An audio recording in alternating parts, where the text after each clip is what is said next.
Our next guest is part of the Pro Football Focus family. Former NFL defensive back, former member of the NFL on CBS, longtime friend of the DA show, our friend, senior NFL analyst Solomon Wilcots. Solomon, good morning. DA, good morning to you, and glad to be on with you today. Appreciate you, man. And let's go back to Monday night, Niners and Seahawks. It was a crazy game. Niners handed their first loss. Did you take away from that the Seahawks can be Super Bowl caliber, or did you think just crazy game, divisional foes, anything can happen? No, I have a lot of respect for the San Francisco 49ers and their play calling and the prowess of that defensive front. And obviously you've got to respect Russell Wilson. He now has more fourth quarter come from behind wins than any quarterback since he has entered the league. What we were waiting to see from Seattle to see if they were serious players beyond Russell Wilson was, can they mount a good defense? And if Jadeveon Clowney continues to play like he did in the Monday night game, they will be formidable. They have other presence on defense, but they needed a special playmaker, pass rusher. And if he plays with that kind of energy, then I'm going to pencil them in as a contender in the NFC. Lamar Jackson and Russell Wilson might be the two front runners for the MVP right now. When you look at both of their play, it's spectacular. But if you look at both of their play, who's been more efficient in winning and making big plays for their teams? It's still Russell Wilson. And I know Lamar Jackson has all the splash plays and his ability to transform that entire football team in terms of what they're doing in the running game. They run inside zone. He's part of that. They run power plays. He's part of that. They run this counter run play where he's also very efficient, and he's not turning the ball over. He has the lowest number of turnover-worthy plays for a quarterback who's played in all 10 games of any quarterback in the league, and that's 5. Russell Wilson has 6. Now, he's only had 2 interceptions, Russell Wilson, so both guys are playing at an extremely high level. But Russell Wilson truly is carrying his team. I think he's the front runner for MVP right now. Solomon Wilcots joins us from Pro Football Focus. We just played an audio soundbite last hour of Saquon Barkley saying, I don't want to be shut down. I don't care if I've got the bum ankle. I want to keep playing, which is admirable. But we're wondering, why haven't the Giants been able to figure out an effective way to use Saquon this year? Do you think it's been injury, or do you think it's been just a lack of ingenuity and effectiveness from the coaching staff? I think it's a combination of both. I think initially he came out with guns a-blazing, then he was injured. They had to shut him down. Then the office kind of got into really trying to groom the quarterback, right? I mean, let's face it, when they put this game plan together, what is your priority? Let's get the ball to Saquon Barkley, or let's figure out how to help our young quarterback and bring him along. You have to choose one or the other. Now, I think Saquon can be part of that plan, but if he's less than 100%, then you can't really make him part of that plan maybe as much as you would like to. So I think it's a much more complicated equation, because if the Giants were being really, I think, forthcoming and transparent, they would say, look, our priority is to really help our young quarterback. We've got to figure out how we're going to get him going and keep him upright more than anything else. What has the trade for Minkah Fitzpatrick meant to the Steelers' defense? DA, I was high on this move from the beginning. I thought he was a playmaker and chess piece missing from that defense since Troy Polamalu left the Steelers. I think the Dolphins were banking after the Steelers lost Ben Roethlisberger. Yeah, let's go ahead and deal it, because this will be a very high pick. Steelers are going nowhere. What they forgot to do is check that under this head coach and Mike Tomlin, they have yet to have a losing season. They have never had a record worse than 8-8 since Mike Tomlin has been coaching now 13 years.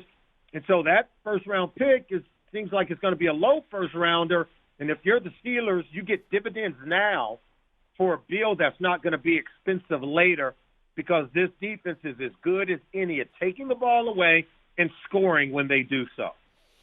Solomon Wilcots joins us, Pro Football Focus. Let's keep on that track, because I think a lot of people said, why would you trade a 1? Those are so valuable. The Steelers never trade a 1. But as you just mentioned, he was only 2 games into his second year on a rookie contract. So in reality, how smart was it for the Steelers to basically be trading for a first-round draft pick that just basically had a year under his belt. I sat with people, and I've done other radio shows at that time in September, and they said, well, they may need a quarterback. Ben, we don't know if Ben's coming back.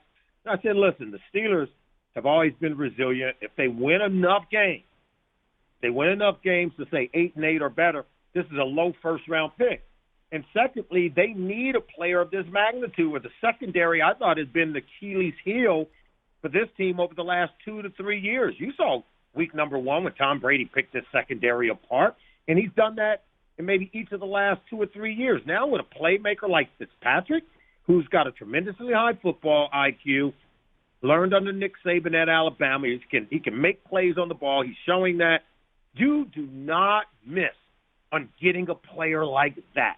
And he's a perfect fit for the Steel City, who we all know they love defense. They love defensive playmakers. So I think it's a marriage made in heaven for a head coach who loves coaching the secondary. They did the right thing. They're stacking up the wins to even pay off the fact that this was a great move by the Steelers and Kevin Colbert. What's your read on Brian Flores? 2 weeks ago when the Dolphins got their first win, he was handed the game ball. The players seemed to really respond and rally around him, really celebrating with him. Now he gets his second victory. It's a franchise that seemed like they were trying to tank early in the season by trading away all of their pieces. What does it say to you about the fact that Flores has been able to win a couple of games this year? Yeah, I think organizationally, they were like, let's mortgage now for the future. If we get that first overall pick, great. Let's accumulate a bunch of picks, and let's get the guys out of here who don't want to be here, okay? A player like Rashad Jones, who probably deserves to be on another roster, they tried to move him. They ended up having to move Minka Fitzpatrick because they were getting more overtures and more thrown at them for Fitzpatrick.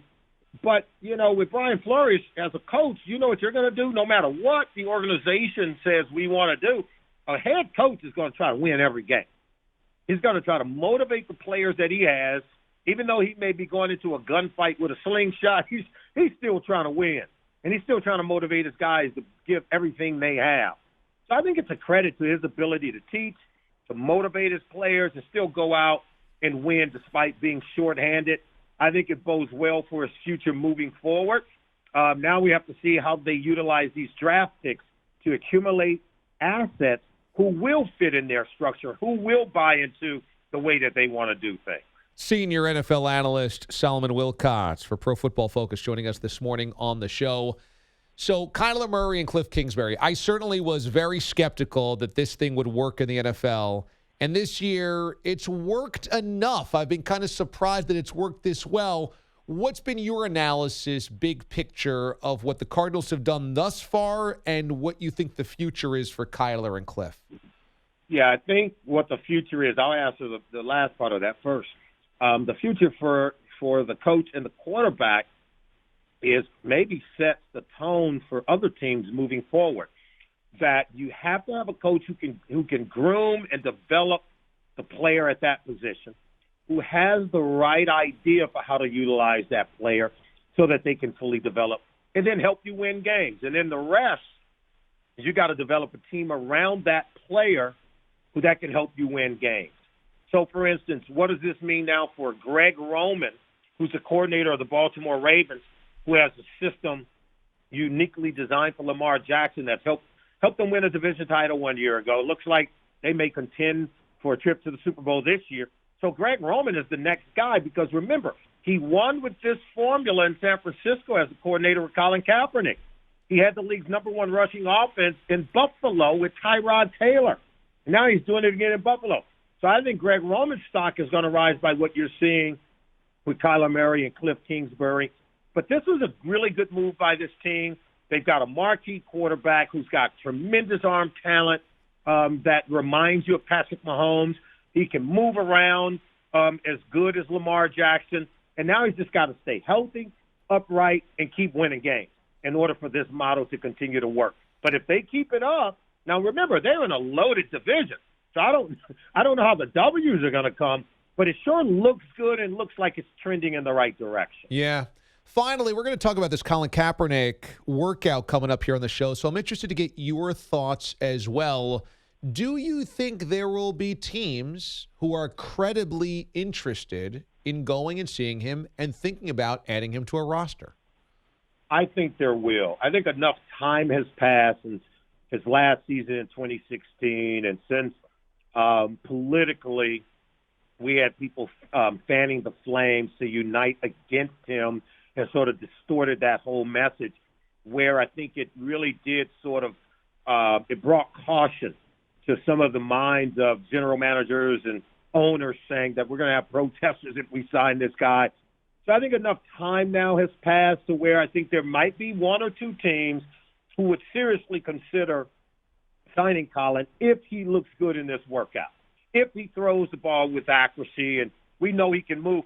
What Lamar Jackson is doing now in the league, I think also has helping people to shape just potentially how he might even be used in an offense and how he can win games. You look at teams across the landscape of the NFL right now. You telling me teams like the Dolphins or teams like the Cincinnati Bengals or teams like the Redskins couldn't use a Colin Kaepernick right now? Oh, of course they could. And so, no, I think there'll be teams interested. I know people saying that this might be a farce in terms of what the league is doing. I understand corporate governance. Yes, they have already given a settlement to Colin Kaepernick. I'm not saying that's an admission of guilt, but it certainly isn't an admission of innocence, okay?